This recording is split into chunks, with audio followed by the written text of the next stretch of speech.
Welcome back, podcast patrons, to another episode of Leave the Pin podcast. As always, I'm your host, Dan, joined by your other host, Scott. Scott, what is the good word today? Well, my back hurts, and not because I just played 36, but because I had to go plow my driveway, by hand with a shovel. So Yeah, good so time. for all of our fans and listeners down in the South or maybe in the Southwest, you're not experiencing this. The Northeast got hit with a pretty big snowstorm today. Everyone's off of school, everything's closed. I got about 4 or 5 inches at my house, and now it's all wet on top of it. It's slush. It's just your typical Northeast mix, which is just always a mess. Yeah, I'd say we got 2 to 3, and by the time I got out there, it was probably the weight of 10 to 12. Yeah. So hopefully we get a flash freeze tonight. Hopefully we have a delay for work for school tomorrow, and that will be all good. Scott, we had a passing of a golf icon, some people might say. Fuzzy Zeller, do you want to do anything for that? I think we just did. Fair enough.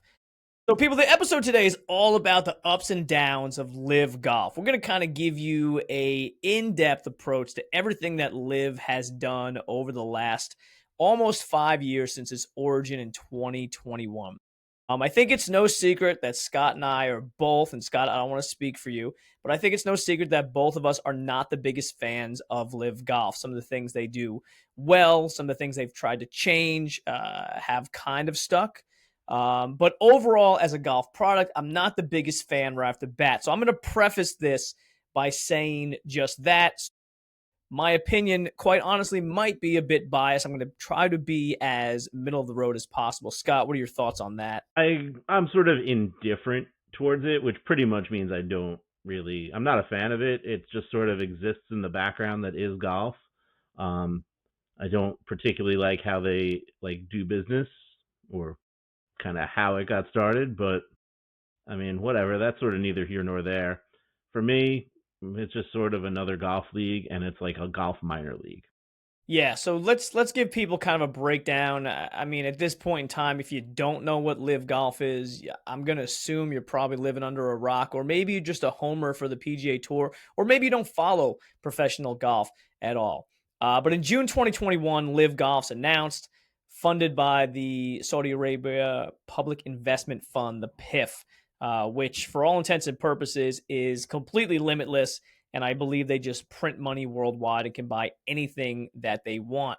Seen as kind of a rival to the PGA Tour, the project is 100% funded by PIF Capital. And right off the bat, Scott, when that was acknowledged, when that was brought out, we had a very, very large contingent of individuals in the U.S. who were against it right off the bat just because of its funding before we even got into any sort of format or anything along those lines. That has that's softened a little bit in the last few years, don't you think? It definitely has, and honestly, I don't want to get into the politics of it all. But the whole idea of sports washing and all that, in the end, whatever, that's not what I'm here for. But again, the whole idea of these alternate leagues that are gonna come and steal the audience away from the PGA Tour by being different, don't do anything for me. I think people forget time is sort of the greatest. Time makes people forget. Sure. Yeah, I mean, the further we get from it, the more people are forgetting that what it's funded by and how. Sure. You mentioned about the difference between that and the PGA Tour, right? So LIV uses or did use a 54-hole model. We'll get into that. They get into a shotgun start. There was team, individual formats to kind of intentionally differ from that PGA Tour model. The teams being the biggest thing that was brought on with logos and captains and contracts that we'll get into that swelled into the hundreds of millions. So their first event they run at the Centurion Club in England. Almost all these high-profile defections occur. PGA Tour literally day after that LIV signed players to these guaranteed contracts, completely banned these players. The PGA Tour was literally, in my estimation, caught blindsided by this. Or they were kind of ostriches with their heads in the sand and said, you know what, this will never take off. Like everyone's talked about this for years. Greg Norman talked about this in the 80s, creating a World Golf League, and it never got off the ground. No one's going to challenge us.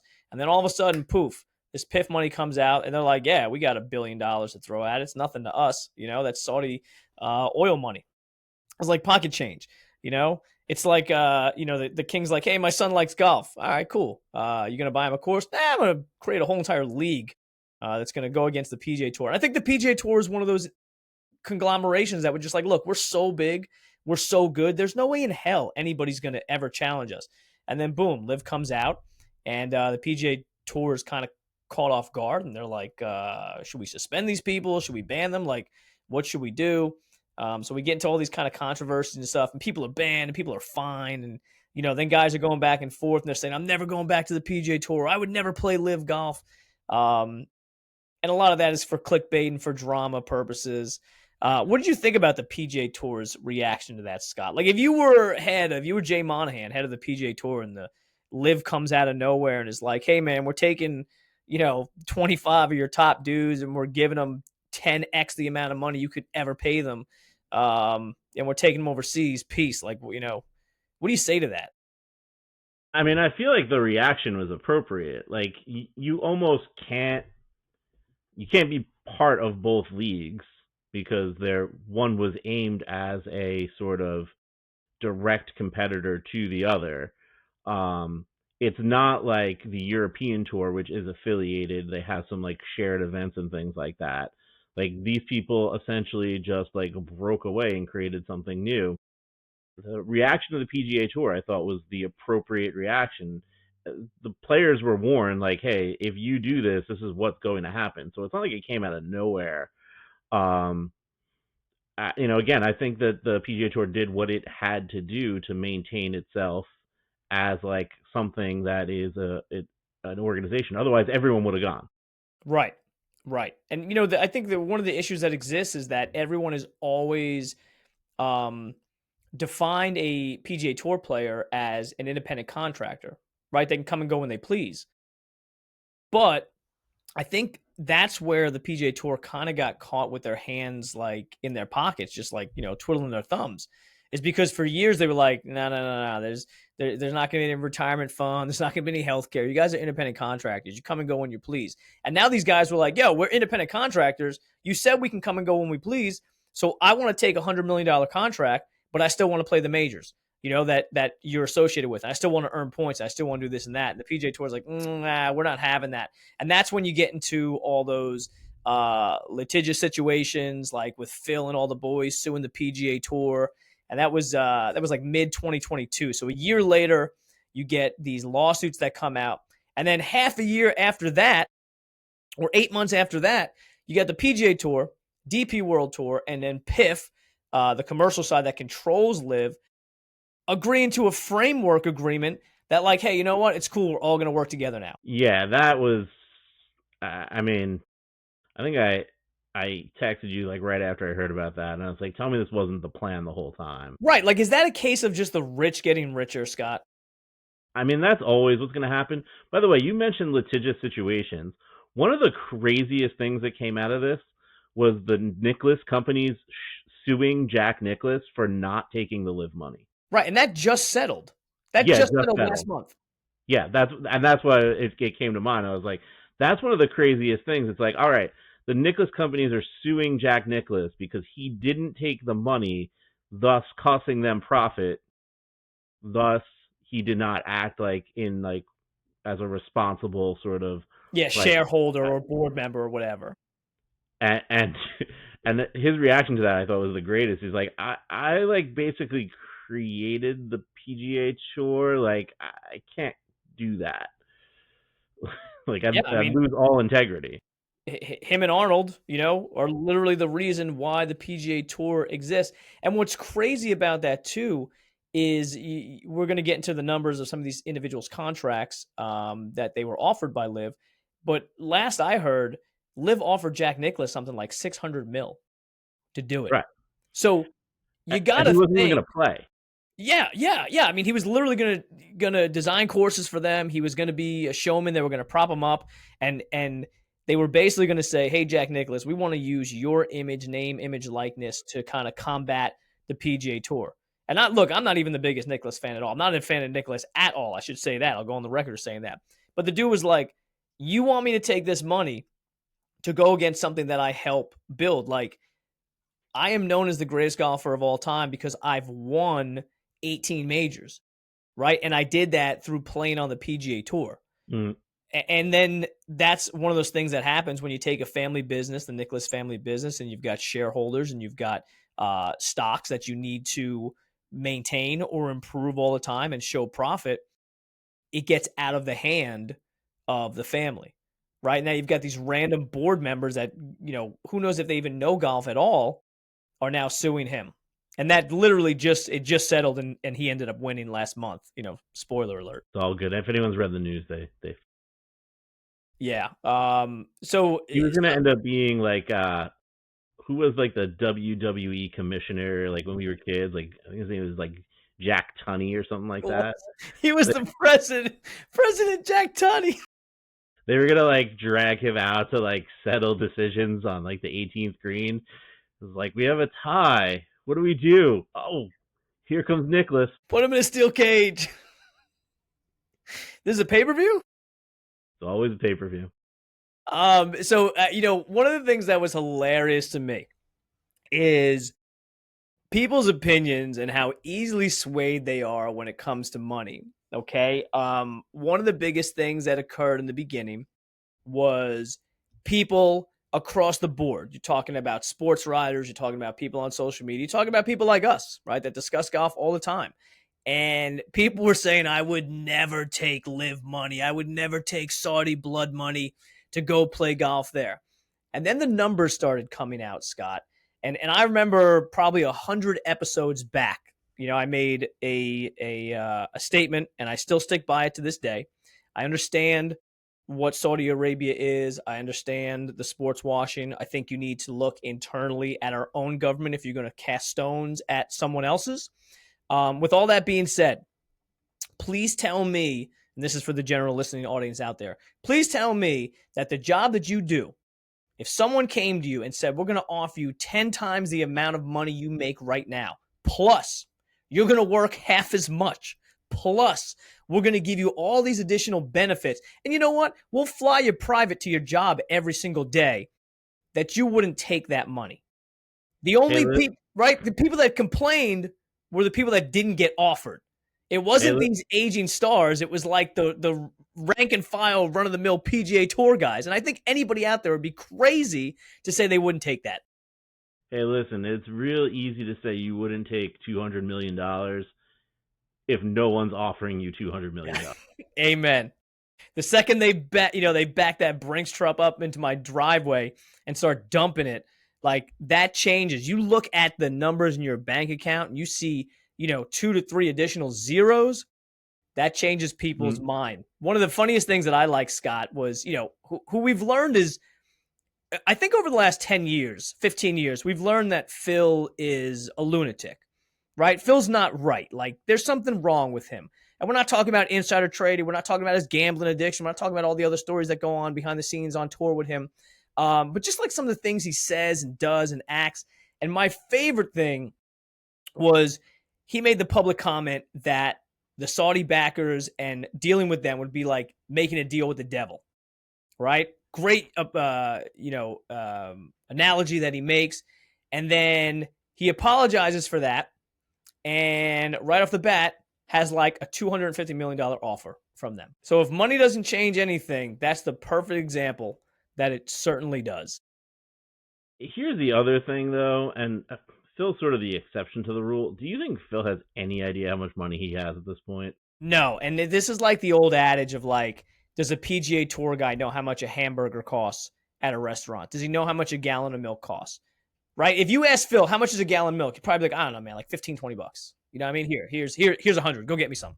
He's got no idea. He's been so rich for so long that it just has blended into the bag. It's like, oh, I need money for this. Like, okay, like I'll just get more.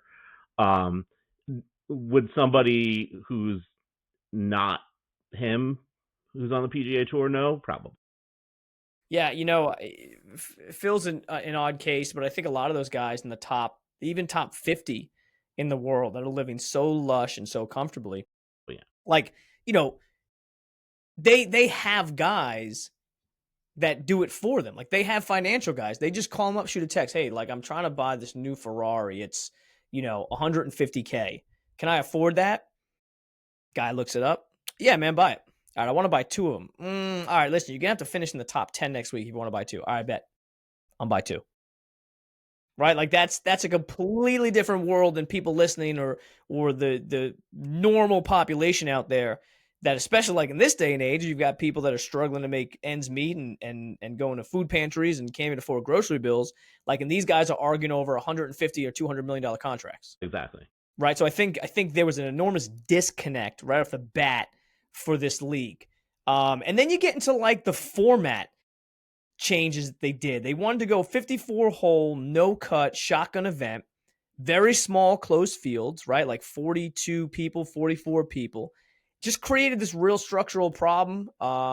The OWGR points were negated. They applied for them. They said, we're not giving you points for 50 hole events. Golf is 72 holes, Scott. Always has been. So as much as LIV wanted to change it, the OWGR was like, nah, we're good. We're not gonna give you that. So these guys now started to have the conundrum of, okay, we're taking all this money, but we're probably not going to be able to get into any type of major or world golf event or anything along those lines because we don't have the OWGR points. Now, one of the mistakes that I thought right off the bat that LIV made is they went after big names, but they didn't go after the best golfers. Right? They went after Phil past his prime, DJ past his prime, even Brooks past his prime, Sergio, Louis Oosthuizen, right? The name goes on and on and on. They got Bryson, right? They got Cam Smith. DJ. They got, yeah, but he was way past his prime too. I'm talking about like guys that actually have contended in tournaments since then. So besides like the 54 holes, besides the shotgun, besides the corny music and wearing shorts and stuff like that, they base their entire league structure around names and not quality. And I know I make this reference all the time when we talk about LIV, but we've got a lot of new listeners, a lot of new followers. And it really is like when WWE and WCW were going head to head. And WCW started purchasing all of these big name guys that were past their prime. Macho Man, Sting, Hogan, and just the list went on and on and on. And the WWE was like, all right, look, we're going to give you good matches. We're going to give you good storylines. We're going to build new guys up. And what happened? After a while, WCW got old because the people got old. They stopped being able to perform and they got bought out. And that's kind of what we're seeing with LIV right now. I would say definitely. Again, like that's so their goal was not to necessarily create like a super competitive golf league. They already kind of told you that when they went with 54 holes and that didn't count for world golf ranking points and doing things like shotgun starts. Like they're just trying to capture your entertainment dollar, which is fine. It's just I don't necessarily know like some of those guys that did go didn't realize it wasn't really going to be like a real golf league. I think some of them were probably sold a false bill of goods, right? Let's get into some of those numbers real quick before we dive even further into that. These are obviously reported numbers by the media.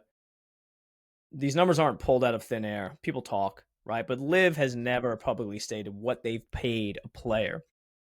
Phil reported signed for 200 mil. DJ between 125, 150 mil. Bryson, which I think honestly was probably a great signing and came off as cheap, was signed for 100 mil. Mm-hmm. Koepka, and these are all the early signs. This is not getting to John Rahm and all that, but Right. Koepka was another $100 million deal. And then other kind of big time names we mentioned kind of earlier: Sergio Garcia, Louis Oosthuizen, Cam Smith, Taylor Gooch, Neiman. Those guys were around nine-figure deals. All right, sorry, not nine-figure deals like some of those big guys. They were in the range of between like 20 and 25 mil. But when you start adding all that up for 44 guys and then an additional one on each roster, um, Scott, you get into the hundreds of millions of dollars. And without having a TV deal at first and being on YouTube, without having any sort of financial backing or sponsorship besides the PIF, they were literally just bleeding money day after day. Right. And uh, I mean, again, like you mentioned it before, like the PIF basically is an unlimited pot of money. So the question is, like, did they create this as an investment? And then how long of a term of an investment did they think it was going to be?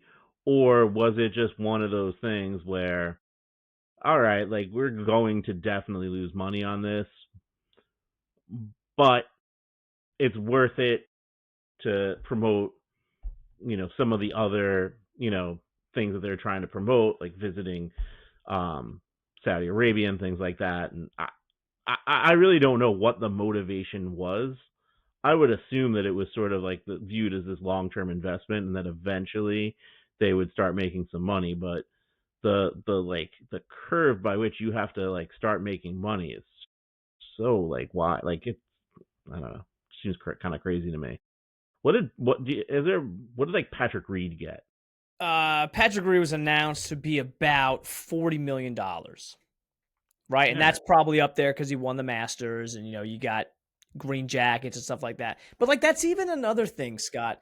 I think Liv did such a or and still does such a horrible job in promoting the people they have. Like you never hear like we've got 8 Masters jackets, we've got 6 U.S. Open wins on tour, like all this stuff that they reportedly paid for, and then like everything just kind of get cast aside at the end. They're like, we're kind of bored about talking about that. Let's go buy a new person. Let's go buy John Rahm for 300-400 mil and make a new team for him. I Right. think that's the thing. Like they have such an enormous cash burn on the daily, right? And they rely so heavily on PIF that no one even kind of cared. They're like, we don't need to have it structurally sound. We don't need to have OWGR points. We don't even need a television deal. It doesn't matter because we got the PIF. But like going back to your comment, why does this occur then? Why did we even do this? Because the PIF didn't kind of make money out of nowhere, right? There were sound investment strategies and very smart people, regardless of if you believe in their politics or not, or the way they run their country, but some very smart people that made some very big and very good investments back in the day. Why now are we burning it to create this 54-hole shock and awe golf league? We haven't mentioned one key factor yet, and I almost wonder as we're talking if Greg Norman sold them a bill of goods. We have not mentioned Greg Norman's involvement yet. Do you okay, so let's preface it for the people that don't know what Greg Norman tried to do in the 80s and early 90s. Greg Norman was seen as the next Gary Player. He was the number one golfer in the world. He had catastrophic major meltdowns. He had major wins.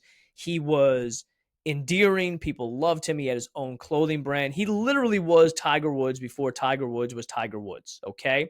If you're of a certain age, I would say 35 years and younger, you probably don't understand what Greg Norman did to the game of golf. He was still and is considered the greatest driver of the golf ball in history. He bridged the gap from persimmon clubs to graphite shafted, big headed drivers, and stayed the course, like stayed number one for the second longest time in history behind Tiger Woods.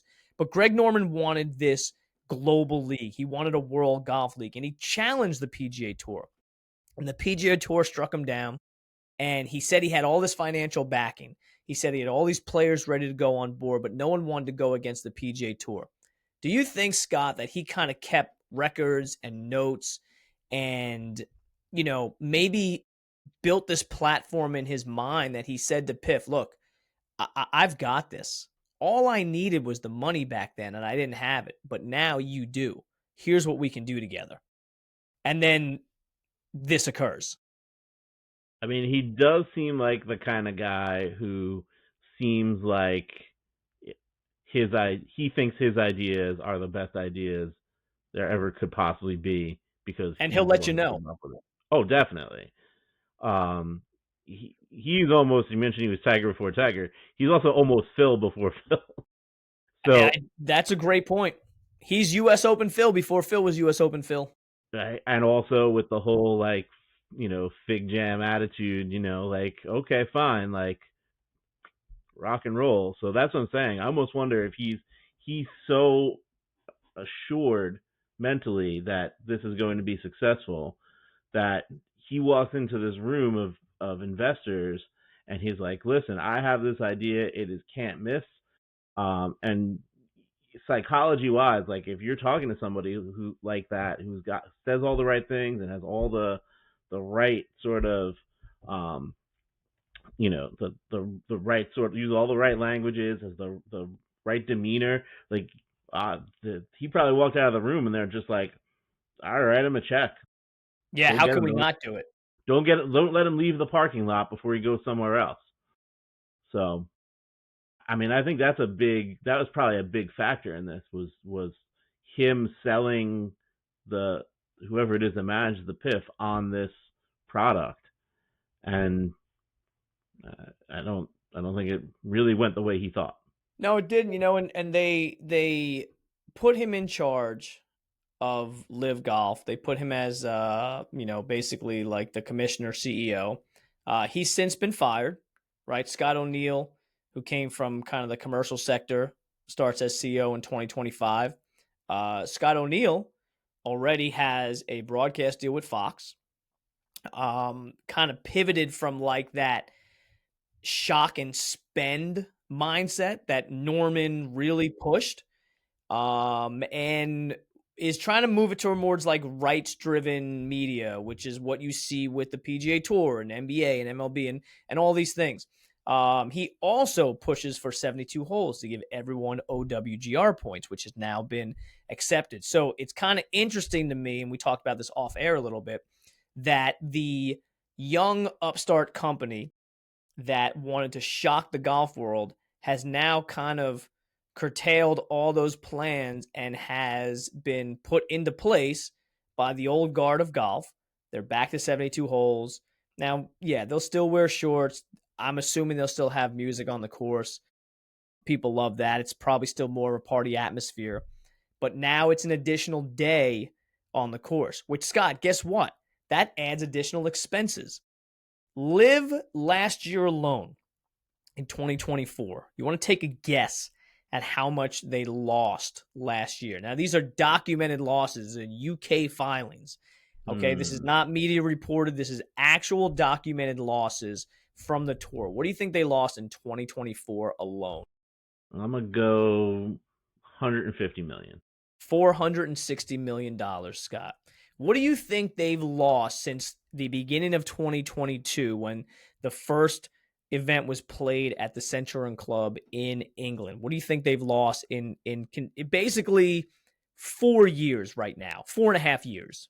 You're got to be close to 2 billion. It's very close to 2 billion. Yeah, 1.65 billion.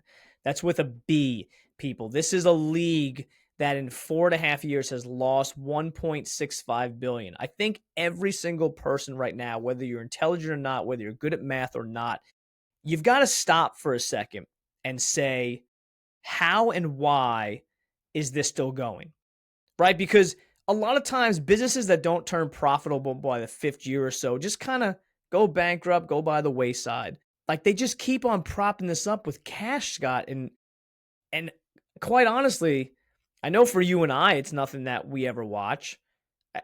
How is this? Does this continue on to make a decade, or does it get I bought out? Like what happens? can't imagine. I have watched an occasional, if it's on and there's nothing else on, I'll throw it on. All right, tell me Um, about that. Because if I go into it, I'm gonna go into kind of all the negatives, and I know there are some positives to it, right? But like you watching it, what do you like about it? Or is it one of those things where hell, there's nothing else on and live golf's on? Nothing else on, live golf's on. The times that I've kind of like clicked it on, there's been some entertaining golf. I think one time I clicked it on and Joaquin Neiman and somebody else were in a playoff. One time I clicked it on and someone was chasing 59. I don't remember who. Honestly, even that Joaquin Neiman being in a playoff, I can't even 100% tell you that I that's wanna even say what that might have happened. been Bryson or DJ because I vaguely remember that, and I think I remember it because it might have been the only live one that I watched. Yeah, it's not like easy to find either. It just again, it's one of those things where it's like, oh, lives on. I could watch that or this college basketball game between two schools I know nothing about. Let's throw some live on, Let's and go then into it's just some, on in the background while I'm doing other things. yeah, I wanna go into some of the, nuances that make live golf, and just kinda see where you stand on those things. I am, first and foremost, not a big fan of the music on the course. And I say that not because I hate having music on the golf course. Like me personally, I don't. I like to be out there for the solitude of it. I don't mind if people listen as long as it's not loud and obnoxious, right? Which people like to be. But what I find distracting is you've got the music blaring through the television. You've got people mic'd up, which is a cool thing that they do. But then you've got the announcers on top of it. So you're fighting three different audio platforms while trying to watch a golf shot. And what's crazy to me is there seems to be, and I don't know if they fixed this or not yet. So I could be wrong. Correct me if I'm wrong. That's fine. But they have different music on different points of the course. So, like, it's not the same song all the way through, and all 18 holes are listening to the same thing because I've seen it flip from hole to hole, and it could be because of the way they edit it, and maybe it's not live all the time, and you're Mm, going back and forth, but you hear part of a song, you're like, I know that song, and then oh, like, it's on the course. Then they go to another hole, and like, wait a minute, that's a completely different song. Then they go back to another hole, and you're like, wait a minute, that's the part that was before the part that I just heard in the part before. Like it's just such a mishmash, and I think such a deluge on your senses mm. that for me, as far as like a visual at home watching experience, not a big fan of that. My guess is that's bad editing. But it, the simple way to sort of kill that would be not to have the music on the course, or to have the music on the course and just not include it in the telecast, or like take it out of the telecast basically, or add in like a consistent track, like audio track to the telecast after the fact, which seems sort of ridiculous, but You know, all of this I seems sort of ridiculous. I've been to a lot of golf events. You've been to a lot of golf events. People listening have been to a lot of golf events, probably. Normally, somewhere in the middle of the course where there is an intersection of traffic and holes, you have food vendors, you have quiet spaces, you have tents set up and stuff like that. And a lot of time there's music playing from that. I'd be fine like if there was a central hub where the music is played. And then as you started to get away from the central hub, you hear it less and less. Yeah, the Travelers Championship has that. They have like a fan zone Yeah, fan basically, zone. Yep. and it's set relatively far away from. It's kind of between the first and the 18th, but it's like down in a valley between the two. Like it's set pretty far away, But you can probably and hear it wafting on the breeze every once in a while. you definitely can. My guess is later in the day when they have like live bands playing, you definitely can kind of catch it at the 18th, because obviously no one's teeing off on the first at that point. But I think that just sort of like that stuff just sort of blends into it. Plus the course itself is on like it's in like a residential neighborhood. So I've walked by and I've there's people who are out like on their decks like having parties There's music playing. They're watching the golf. So I don't think it's like that unusual, but it's also not blaring out like, DJ speakers. Yeah. What are your thoughts on the on shorts on the course? Do you have an issue with that at all? That doesn't bother me. Yeah, me either. I'm not gonna gatekeep like what people wear on golf courses. It doesn't make a difference to me. What about the live scoreboard on television? Because to me, this is my biggest pet peeve. I don't mind people taking chances and taking shots on the way they auditorily or the way they video shots on the course, right? Because golf is stale and there's things that need to be done to capture a younger audience. But this leaderboard, Scott, we talked about this previously. It looks like a stock ticker. And if you sit at home and you are not a day trader and you watch a stock ticker, you're insane. Like you're psychotic. And that's what this leaderboard gives me, those type of vibes. I mean, two things. First of all, no other sport does that. Like they'll have like the out of town scoreboard when you go to a baseball game. They'll have other scores like on like a football game that's on TV that's being broadcast. It's sort of like on the bottom. It's inobtrusive. Honestly, sometimes I forget it's even there. But then this is the opposite. This is kind of in your face. It's constant motion.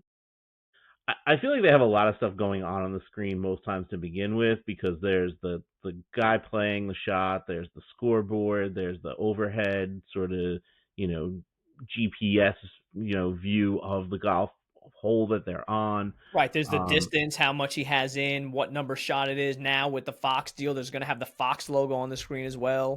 Right. So it's just a lot. The way I likened it this before we started, recording, I said it's almost like they took something that's like normal for someone who has a high stress job and made it part of my leisure activity.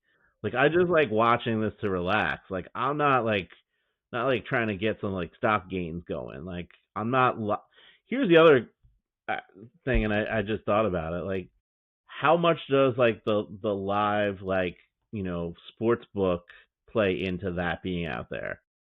Yeah. Like people who are sitting and looking at that and going, "Ooh, maybe I want to put a few bucks down on like Joaquin Neiman right now, or Bryson, or how much of that does that play into it? Because I think that is probably part of the game that we don't really think about as much. Yeah, well, I mean, gambling's infiltrated everything, so I'm sure it has some sort of push behind the scenes to it. I want to get us out of here, Scott, on kind of like overall grades, maybe just an A, B, C, or D failing grade on a few things. First, let's go into their visual product that they present within social media, online, and on television. What are you giving them? I'm gonna give it a C. But I will also, and just for our boy Tyler, I will give the logos for the teams an A, because some graphic designer got paid for those. All right, I'm gonna go C as well. For all that, I'm not a big fan. I would give them a D, but Scott, they have a television program. They have a presence, so I can't give them a D. Notice how we didn't even get into any of the logos or anything along those lines, because that could be a next episode. That could be a follow up episode to the first 5 years of Live I Golf. think we've done that, to be honest with you. We have, and honestly, like, just go online and look at these accounts and stuff, and let's get right into that. What do you give their social media presence? Because the PGA Tour, while they don't have the best social media, at least they're classy with things.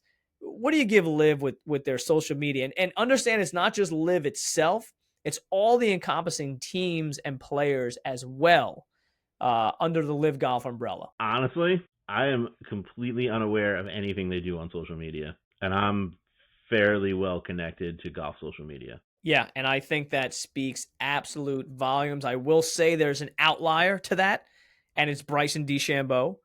On his own, Bryson's an A plus plus. I don't feel he brings their grade up to anything above a D. Part of me also thinks Bryson just did this so he could do whatever he wants. And I think again between YouTube and whatever else he's doing on other social medias, I think he just did this because he didn't want the PGA Tour handcuffing him. Yeah, I agreed. Agreed. Could not agree more, honestly. It's a perfect fit for him. What do you give the level of play out on the LIV Golf Tour, Scott?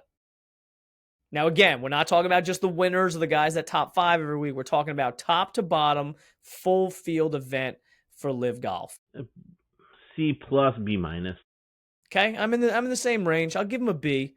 I'll give him a B. What I can't stand with LIV is the moniker of this guy has 8 top 10s. This guy's top 10 in his last 5 events. There's 44 people in the field. That's not that hard. No. You know?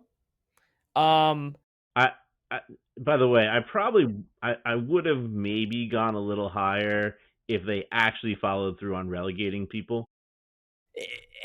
And they have, but now they haven't. Exactly. And yeah, it's like this weird gray area. Like if it was like European soccer, that would be awesome. But you got to relegate them to something else that exists. And I know they had like these LIV Golf qualifier tours, but if you want to go even further down a rabbit hole, those have like no presence whatsoever. You know, I think it should be something where like, hey, this guy's not only relegated, he's gone. All right. And not only is he gone, but we owed him 25 mil and we're not paying him. Exactly. That's what I want. That's what I'm saying. Like Bubba Watson gets relegated, he's out. Yeah. Take your hovercraft and go somewhere else. Yeah. Guess what? On the PGA Tour, you make what you earn. Right? And I'm not saying that's great. Trust me. If I'm a dude like Ian Poulter and I know my best days are behind me and someone wants to pony up 75 mil to get my ass on tour, I'm taking that in a heartbeat. Hey, listen, you mentioned you can get 2 Ferraris. Sounds great. That's right. He can get a lot more than 2 Ferraris. Trust me. All right. Last thing for this, right? One of, I think, calling card of a tour are not only the players, but the places that they play. The PGA Tour has some iconic venues. They have some less than stellar venues as well. Scott, what are you rating A, B, C, or D? Give them the letter grade for the courses that LIV Golf plays. Same thing, like a C plus, B minus. Some of them are all right, but some of them are just like, oh, okay. Yeah, I'm going C plus because I don't believe they were able to ever get into their rota anything super exciting. I think they had a possibility to do something very cool. They could have gone to offshoot places because they don't have a big footprint like the PGA Tour with all the trailers and all the stuff they have to carry and the number of fans, but they didn't. They went to boring, run-of-the-mill places that do nothing for you on TV. You know, they play in Florida a ton. Every course in Florida looks like every course in Florida, right? Even the big ones, like even Seminole and things like that. Guess what? They all look like Florida golf courses, right? So there's no variety to me. So I'm dropping that. I'm going C minus on. Did they go to Doral? Yeah, they went to the Blue Monster. You know, they do a lot of those Trump courses, and that all those things look the same too. There's that. Are they? No, they're not. Okay. You know, but Scott, they're going to Indianapolis. So they're going to Indianapolis this year, but they're not like playing the course that's like the course that's in the middle of the speedway. Yes. Like, that would be cool. You're right, and that's the thing. Like, you know, I think there is definitely an opportunity for them to do things that are different that would resonate with the golf world. But I think they just got off on the wrong foot. And I think the things that they tried to make different were things that were not really that important. Like people never cared that the PGA Tour had starting times from 8 a.m. to noon. Like no one cares about that. Like quite honestly, like I'll be honest, Scott, if I'm a golf fan, which I am, and I pay for tickets to go, let's say I had to pay for tickets to go to a golf event. I'd want to spend as much time there as possible. A LIV Golf tournament's over in 5 hours. You could spend 10 hours at a PGA Tour course. And quite honestly, if I am going to a very cool course and I want to follow a player, but then I also want to see the course, like I want that time. Like I want to make this an entire day. That's one of the positives of the PGA Tour is that one-day admission ticket is good for, God, I mean, quite honestly, it might be 10 to 12 hours of actual on-ground excitement. Live Mm, Golf, you're paying money and you're there for half the time. Now, believe me, tickets are less than half price because it's such a bad product, but yeah, it's besides the point. right. Yeah, Um, exactly. Like you want value for your dollar. yeah. Yeah. All right. So let me ask you this, Scott. With everything that's coming up, all the big changes, the OWGR points, the 72 holes, the new CEO, Scott O'Neill, the kind of new direction for Live Golf in 2026, do you see it becoming, let's just say, more popular in 2026? More popular? No. Okay. Yeah, neither do I.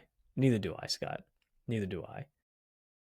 I think that this stays around for the decade. I think it makes it another 5.5 years, but I think it does that because of the limitless supply of money from the PIF capital. I don't think it makes it on its own merit, on the backs of its players, the places it plays, or the young upstart changes that it tried to make to golf. I think it'll be as popular as the TGL. That's not very popular, buddy. It is. It's All right. Anything else for the good of the people, Scott?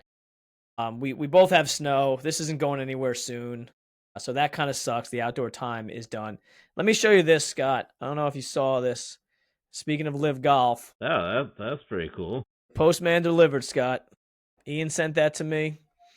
Um, I'm not a Live Golf fan. I'm a big Ian Poulter fan. So shout out Ian Poulter. That's pretty cool. Yeah. Yeah. I have nothing else other than I hope everyone has a happy Thanksgiving, and if you're in the Northeast, stay warm. Take some Advil before you go out and shovel. Yeah. Check on your golfer friends in the Northeast. All right, people. So either get busy golfing or get busy dying.